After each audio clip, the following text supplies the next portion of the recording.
Good morning, everybody. My name is André Sobczak. I'm Associate Dean for Research here, and I'm professor in the field of corporate social responsibility.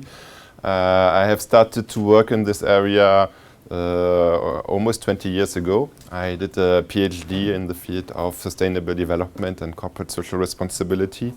And then I joined the school here 15 years ago to start to develop corporate social responsibility as a main area of research, but also teaching. And also we try to integrate it also in our management. And this is, I think, why I'm here this morning with you, because we really want to integrate corporate social responsibility in all our courses, and in particular, of course, in marketing. So I was asked to give some examples about what is happening in this field here in the greater Nantes area. And indeed, we are quite lucky to have a region where there are a lot of companies that are very much involved in integrating social and environmental issues into their strategy, into their day-to-day practices. And they use it as a way to become more competitive. It's, of course, to a certain extent linked to the personal values of the managers and the owners of these companies, but it's also seen as an opportunity. Sometimes it's something which is not easy for the people to do, because you have to rethink the way how you define your business model, your strategy. You have to invent maybe new products and services. But if you do this effort, you may actually have better links with your different stakeholders. First of all, you may attract employees, because more and more employees are looking for a job that is in line with their personal values.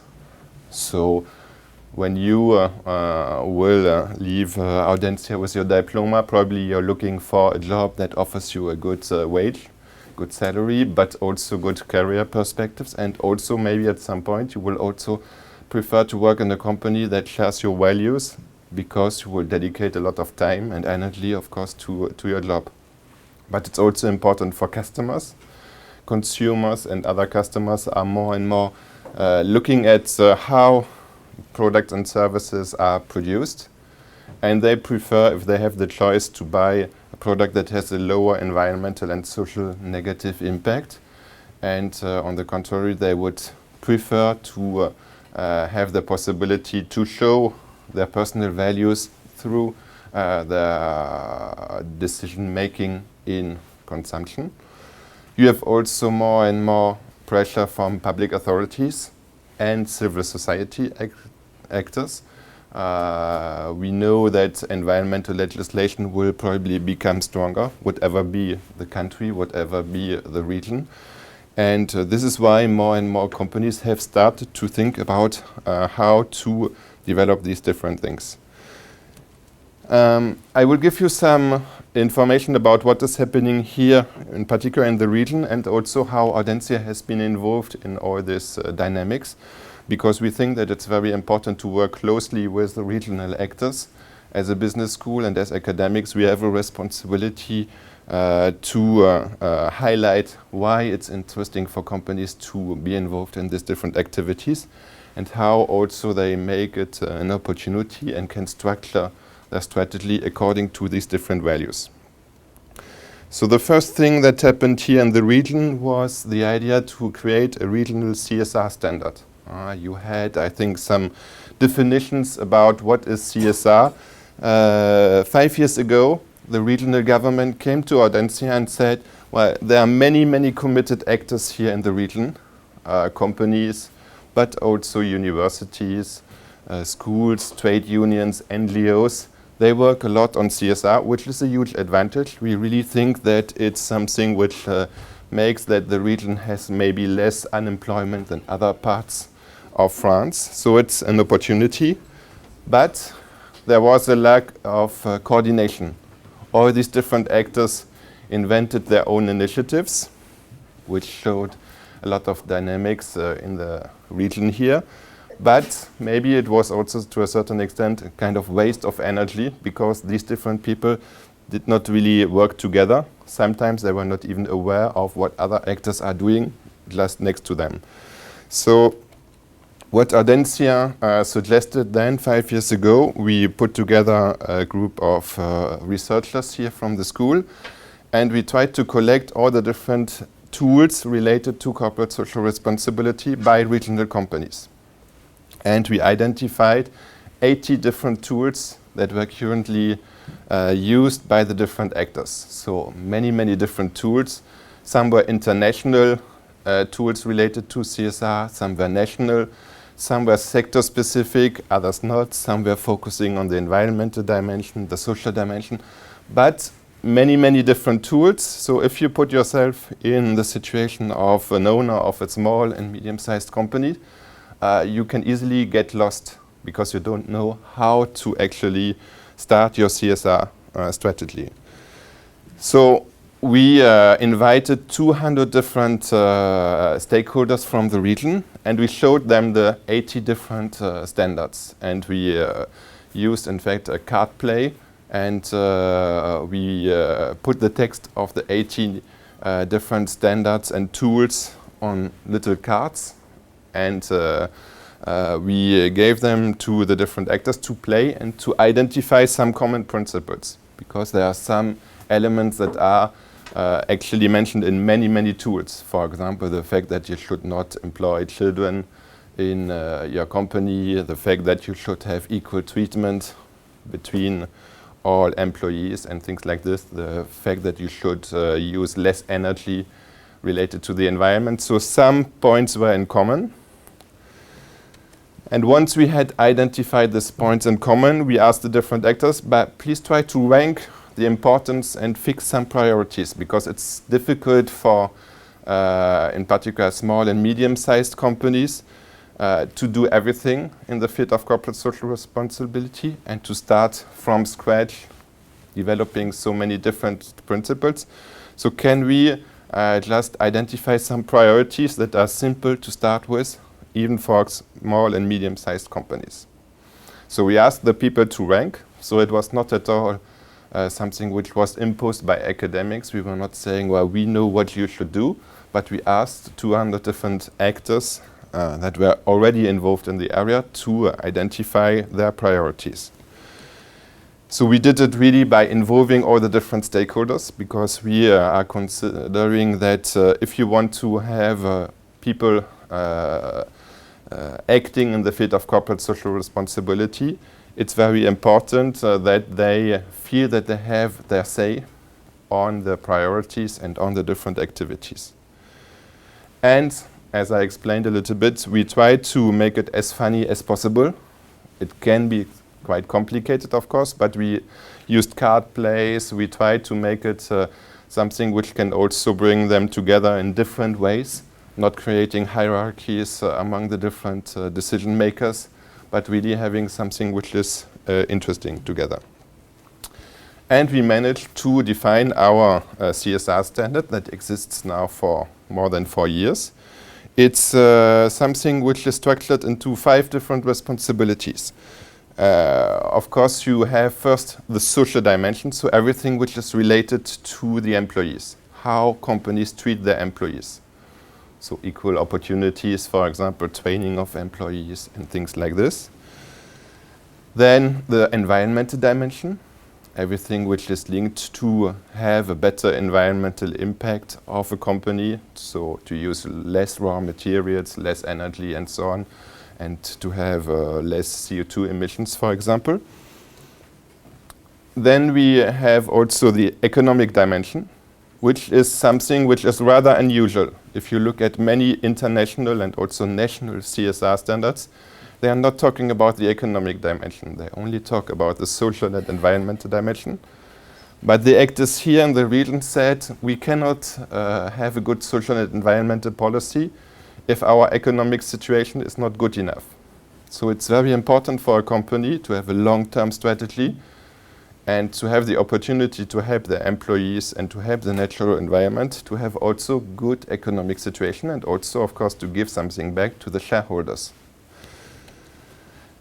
Then, fourth dimension, which is also rather unusual, it's the local dimension. Well, it's not so surprising because we worked with regional actors and we wanted to have something specific to the region. But there are only a few CSR standards that are really talking about how companies have to work with local actors. So behind this, we have the whole idea of working together with other local companies. So rather than to purchase from a company that is very far away, it could be a good idea to cooperate with more local actors to have better exchange. And sometimes then the actors also recognize that it can be interesting from an economic point of view, because maybe then you have the possibilities to have less transport. Maybe you don't need to have a huge stock and you can be much more reactive because your supplier is less close to you.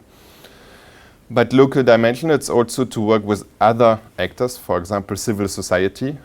And of course, it's easier to work with a local association, for example, in this field. And finally, the last dimension, it's about governance. This is something which is more integrated in many CSR standards. It's not only about what you do, but also how you do your policy. How do you find your priorities in the field of CSR? It's not something which can only be imposed by the manager of the company or the owner of the company. You have to ensure that you integrate your different stakeholders in the whole process. So 5 different kinds of responsibilities that have been identified by the actors here. And what is probably even more important is that the actors said that all these 5 responsibilities have the same value. There should not be a priority among them. And the company is only responsible if they act simultaneously on these 5 different responsibilities, which is important.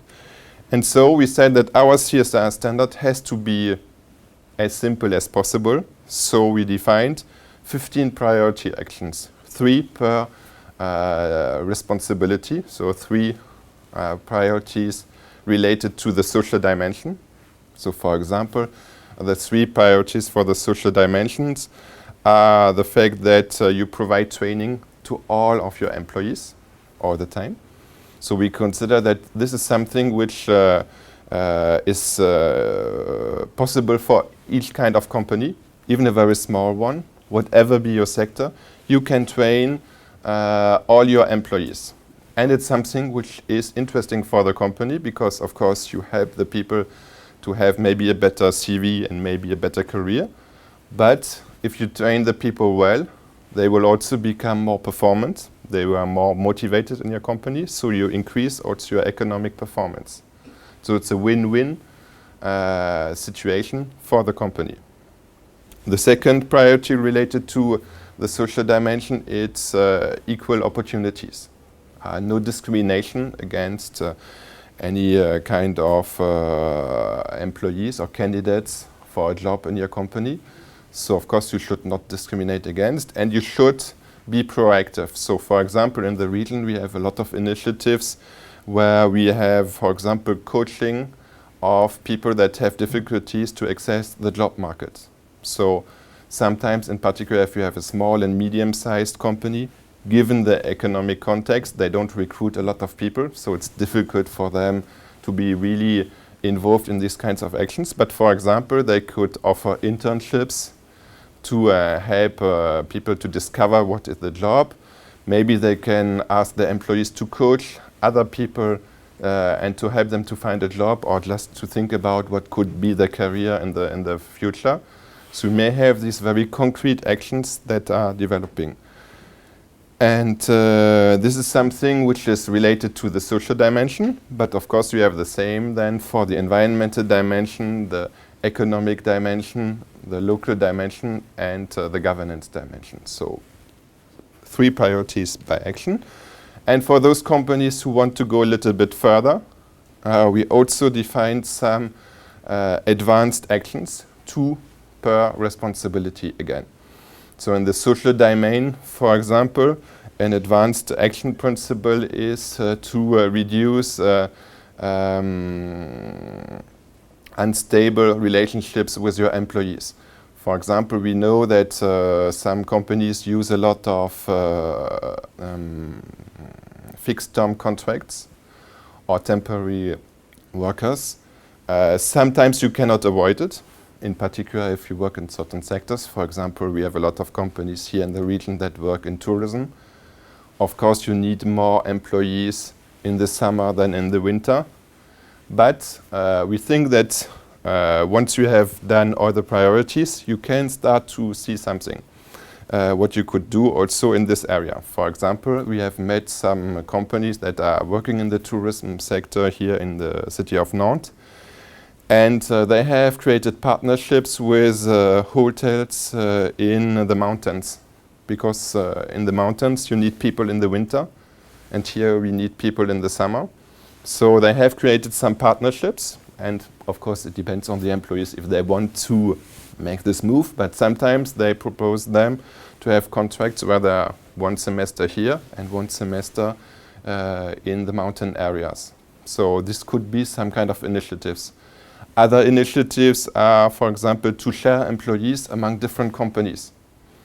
Whatever be the sector, for example, if you have an accountant, maybe the accountant will work 2 or 3 days per week in one company and the rest of the time in another company. So the two companies will partner to share the same employee and thus offering the employee a full-time contract for the two companies, which is an advantage. And of course, when the two companies offer this contract, it's up to them also to organize themselves and not up to the employee. And it may be very difficult for the employee if he has to look for different contracts, short-term contracts, and then to ensure that the two companies will not ask him to work at the same time. So there are some possibilities to act in this field. So this regional CSR standard exists, and we have developed also at Audencia some tools to make it useful for the companies. First of all, we have created a self-evaluation tool. So you have a list of the 15 standards, priority standards that you should respect. So you can fill in, you can self-evaluate what you're doing in the company right now. So it's quite easy. It takes you just 5 minutes, and it can make visible where you need to make progress in the future. And in line with this, we have created an action plan tool where you say that you want to make progress for the next year on this and this thing. I don't think that any company can be perfect on all areas of corporate social responsibility. It's an ongoing process, it's a learning process, but it's important to set up some targets. If you just say, well, I will do it one day, it's very complicated. So this action plan tool makes it visible to say that you want to make progress on this and this domain. You have appointed a manager or an employee that is in charge of this particular action, and you have defined maybe a budget to make progress in this area. So it's also something very concrete. And what we also created is a database of indicators. So because, for example, if you say you would like to make progress on the environmental dimension, how do you select a certain indicator to make progress on this? So we have set up a database of all the indicators used by the regional companies and other actors here. So, for example, some companies measure their CO2 emissions, others measure the quantity of waste and so on. So it can give you ideas. It's not mandatory to use these indicators. You can also, of course, create your own. But you can save time by using this database which already exists. So this is a good example, we think, that shows how a school, a business school, can help regional actors to make progress, to see what is CSR. And the big advantage is that we are now using the same language for all companies here. Remember, before there were 18 tools, so each organization behind the tools spent energy to market what is CSR according to them. Now we have a common language with one single standard and different tools that can be used, and we have seen that more and more companies are using actually this CSR standard. Okay. Second example of the commitment of our school in the field of CSR, we managed together with the greater Nantes area what we call a CSR platform. We started with the CSR standard at the regional level, and I told you that we brought together 200 different actors, and we said it would be interesting to keep some kind of relations with these different actors. So we created a platform where we bring together company networks. So we have employers associations and economic clubs. There are many, many of them that have their say on corporate social responsibility, but also trade unions. It's very important for us to say that if we talk about employees, you cannot neglect or exclude trade unions. You also have to involve them, and actually you can see that some trade unions are working not only on the social dimension, but also on the environment. Because of course, if the environment is in a bad shape, in many cases the employees are the first that suffer from it. If the working conditions are not safe, for example, or if you're polluting, but the first victims usually are the employees. We also involve actors of the social economy and civil society, for example. It's also important, and maybe you know that in particular in our region we have a lot of activities there. 15% of the GDP of the region and of the jobs is in social economy institutions. So it's you have of course certain banks and insurances, but also smaller companies that have a different kind of governance, in particular cooperatives. We have academic institutions, of course, as I mentioned, Audencia is in this platform, but also the university, Central, and so on. So different kinds of academics, because we think we can contribute to it. And of course, public authorities that are also important, because they can help to move forward these different things. So these different actors, they meet on a regular basis. They meet 4 times a year to identify what could be the priorities and the common action in the field of CSR. For example, you have seen that in last October, we organized the Green Week. It was a whole week about sustainable development and companies, CSR. So this was co-organized by this CSR platform in Nantes. So you have these different actors. They meet regularly. They meet 4 times a year to define the strategy, what should be done in the field of CSR here, and how to help companies, in particular small and medium-sized companies. And we have then also some thematic working groups. So for example, there's a working group on biodiversity. What could be done on biodiversity? So you have representatives of the different stakeholder groups that say, well, we are particularly interested in biodiversity. And usually what they do is they prepare guidelines for companies, small and medium-sized companies, based on what is happening already here in the greater Nantes area. Our idea behind this is to say that it's sometimes difficult to learn from a good practice from a company in another country or even another region of France, because the context is very different. If you take good practices only from local companies, you can meet the person, you can make an appointment, you can use maybe the same tools. Maybe if they were supported by a consultant, the same consultant can help you as well, because he is in the same town. If you got some financial support from a local bank, then you can go to the same bank. So it's something which is quite interesting and quite useful. And how it works internally, so Audencia is in the management of this platform and manages also the way that how this platform is working together with the different public authorities. In particular, in each unit of the public authorities, you have somebody who is in charge of CSR. And you have also the councillors of the greater Nantes area that are involved in it and have to apply these principles in their different policies. So for example, if there is a huge project about equal treatment, for example, then this project will be presented to the CSR platform to get also the opinion and the advice from all these different stakeholders. So it's something which is working quite well. And we have created a website. So I invite you to go to the website. Unfortunately, it's only available in French because it's for French companies. But if you would like to see what is happening there, you can see this website, a lot of videos, for example, of companies that are currently implementing a CSR strategy. It's called the CSR Minute. You have 60 videos from local companies of every sector, where you have either the owner or one of the employees who is talking about his activities in the field of CSR.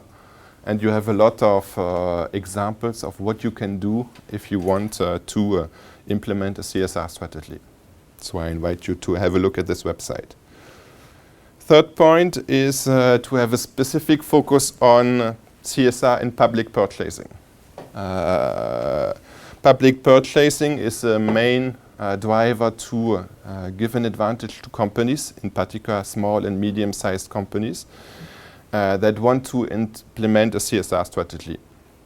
Currently, what is happening, according to the European legislation, is that if you are a public authority, a city, but also university or a chamber of commerce, you have to apply to a certain legislation, and this legislation says that you can take into account the price of the good or the service you buy and the quality. And there's a huge debate about how you can also integrate corporate social responsibility criteria. It's quite complicated because the European legislation says that you should not favor local companies when you do something like this, because there has to be free competition in the European Union. But on the other hand, you can also say that sometimes maybe it can be interesting to buy a product or service that's maybe a little bit more expensive, because maybe it will help you to reduce unemployment in your region. So maybe you spend a little more in the short term, but in the long term, actually you will make a better deal, because you have to pay less for the unemployed people in your region. The same for the environment. Maybe sometimes it's interesting to pay a little bit a higher price, because you destroy less the environment, because if you have an environment that is suffering, you have to repair it later on. So there is a whole movement in the European Union trying to change a little bit the system and to have this social and environmental criteria. The region here, together with Audencia, is quite involved in this and tries to push forward these kinds of activities. I was in Brussels on Friday trying to discuss with somebody from the European Commission. It's not so easy to convince them, because they always think that it's important to not to give any preference, for example, to local companies. But I don't think that it's necessary for local companies. The company that has the best CSR policy can be a company from far away. But at least what counts is that their strategy integrates social and environmental issues. So it's something which is starting to be developed. And our school has co-developed a tool, again in this field, which is called Planet RSE. Planet CSR, which is based on 35 criteria. You will not be surprised that, of course, we used the regional CSR standard. So we used, again, the 5 different domains of corporate social responsibilities. And we worked together with local companies, of course, the different stakeholders again, and also a lot with accountants. What is important in public purchasing is that you have very objective criteria. It's not possible, of course, to favor somebody and to say, well, I think that this company has a better social policy than the other one. It has to be something which is really based on evidence and objective criteria. So we identified a list of criteria. So, for example, it's the number of the percentage of young employees in the companies. So we ask companies to show how many people they have employed in their companies under 26 and what is the percentage of the overall workforce. And at the same time, we ask them how many people do you have employed over 55 in your companies. And according to the percentage, you have a certain number of points, and you gain these points, and at the end, you will have a grade that is given by this association, Planet RSE. And it's based on audits by different companies. So what happens is when you have a public authority that wants to buy a service or good, it will include the 35 criteria. So the company has to report, of course, on the price and the quality of the product or service they want to offer. But they have also to give all the elements or the evidence about the 35 criteria, which is a lot of work, as you can imagine. Or there's a possibility to become member of Planet CSR, and you will get a grade. So you will invite actually 3 auditors that are already member of this association that will come to your company, that will check all the documents in order to show that you're not lying on the performance of this 35 criteria. They will get a copy of it, and they will give you at the end a grade. And once you have this grade, if you want to reply to a public tender, you just send the grade, and the grade will be accepted for 2 years. So it's a way of simplifying the task for, in particular, small and medium-sized companies. But it's also a way of creating a network among the people, because once you are a member of this association, you get audited by your peers. But you will also then audit other companies. And when you do the audits, you will discuss about CSR, and you will learn maybe about good practices from your fellow companies in the same region. And maybe sometimes you will start to do some common business. Maybe you can have ideas for doing certain projects together for your employees or for protecting the environment. So it's also something which is quite innovative. It's one of our PhD students that is working on this project, and it's something which starts to be seen at a national level. And it's also a way of making our activities really an advantage for the companies and also for CSR. And the last point I want to discuss with you before opening up for questions, of course, is a project we have developed recently. It last finished 2 weeks ago. It's about skills and CSR. What kind of skills do you need to develop a CSR policy? We see that more and more SMEs and other companies have to develop these kinds of policies. It's interesting for them if they want to reply to public tenders, for example, but also, as I said, to attract employees, to motivate employees or customers. So we know that companies have to do it, and we have more and more the feeling that a company that is not integrating CSR will have serious problems in the future. And personally, I'm even convinced that these kinds of companies will disappear. It's important to work with your stakeholders and to integrate this economic, social, and environmental criteria into your strategy. Otherwise, you will not be able to find employees, customers, investors, and other partners in the future. So it's really crucial. But if we say that it's crucial, we as a business school, of course, we have to work on how to prepare managers and owners of these companies to develop these kinds of strategies. And this is why we said, well, we should do a research on the skills that are needed.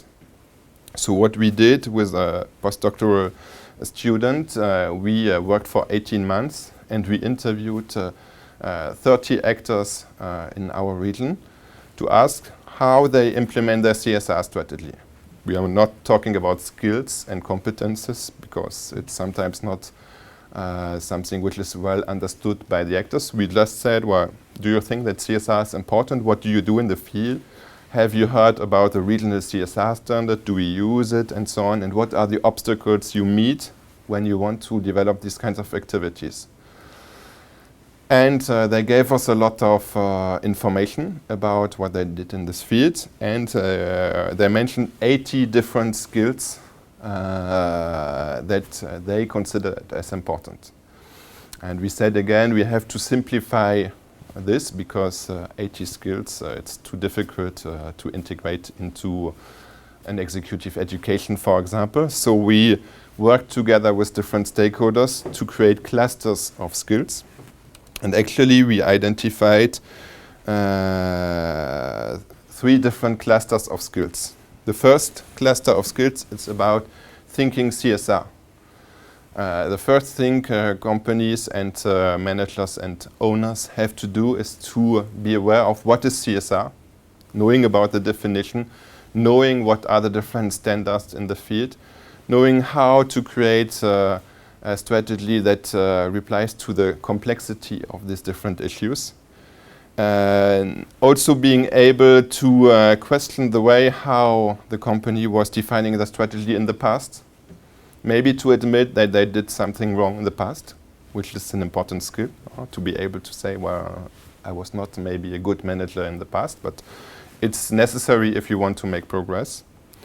So this is very important, thinking CSR, which is probably something which we can integrate rather easily in our teaching, because of course our main idea is to help people to think about new ideas, and there it's of course interesting also to get examples from international other initiatives in other countries and so on.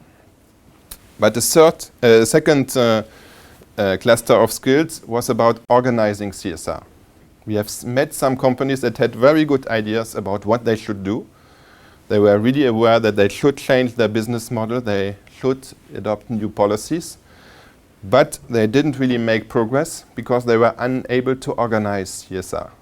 Organize CSR, it's just about managing a project. So we as a business school are probably quite well prepared to do this. So it's just the fact that you need to fix a target in the field of CSR, you need to appoint somebody who is in charge of the project, you need to define the budget, you need to define the timeline, you need to evaluate these different things, which is something which is not always present, in particular in small and medium-sized companies. So you need probably to train people to do it, or you need to create some tools, as we did on the regional CSR standard. Remember the action plan, for example, it can be very helpful, or the database of indicators. So this is very important. But there's also a third cluster of skills that you need to develop, which is probably more unusual. It's to act collectively for CSR. What really came out of our research was that companies, and in particular small and medium-sized companies, cannot stay alone and find the solutions by their own. They need to work with different actors, be it trade unions, non-governmental organizations, public authorities, academic institutions. They really have to work together. It's also what we call, for example, circular economy, the fact that sometimes you need to create a partnership with another company and you will use the waste that is created by the first company to make it a resource for your own company. And this is something which is probably more complicated to develop as a skill. And of course, it also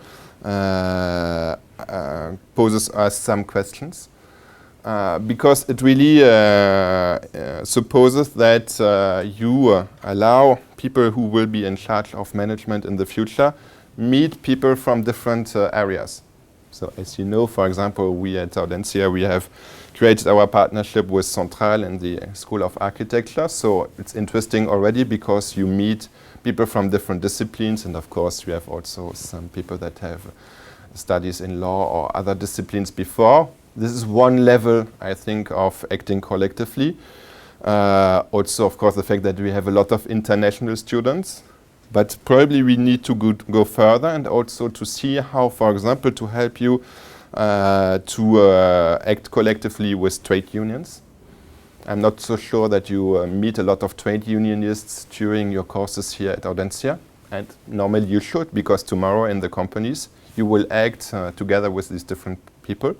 And probably it's better to have seen them already and to see what could be the added value, maybe also what could be the conflicts, the potential conflicts, and how to work with them.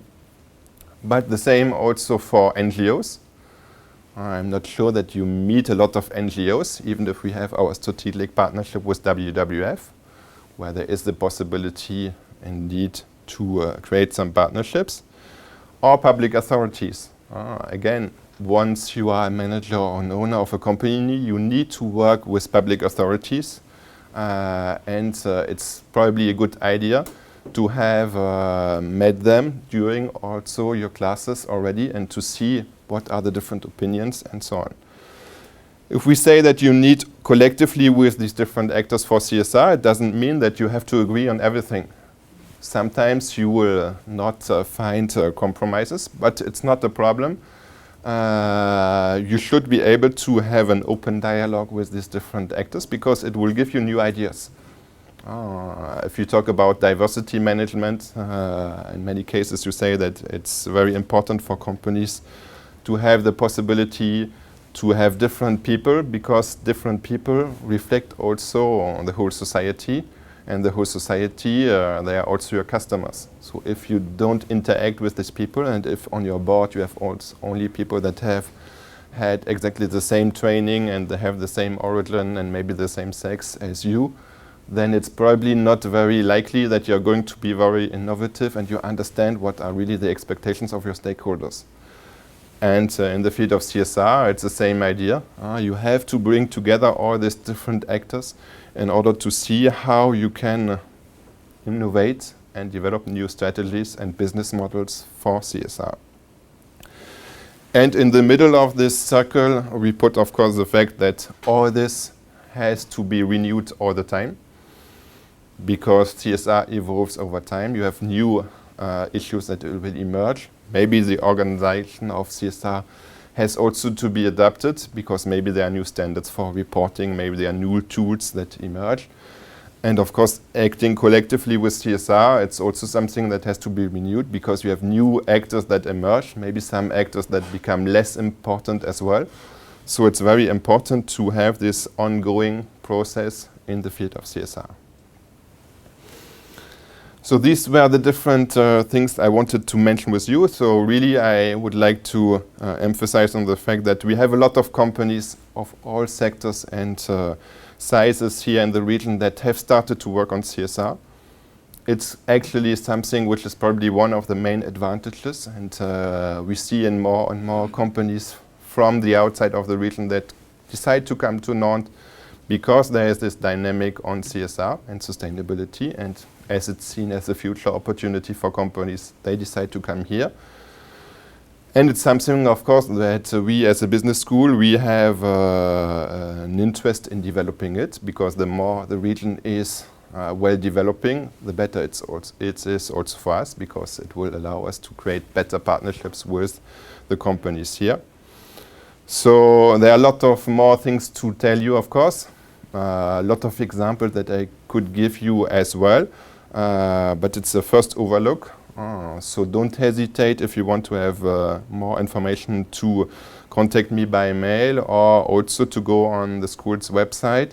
There's a specific information, most of it is in French, but some information is also available in English. There's a whole website about CSR at Audencia. So thank you very much, and now if you want, we have time for questions.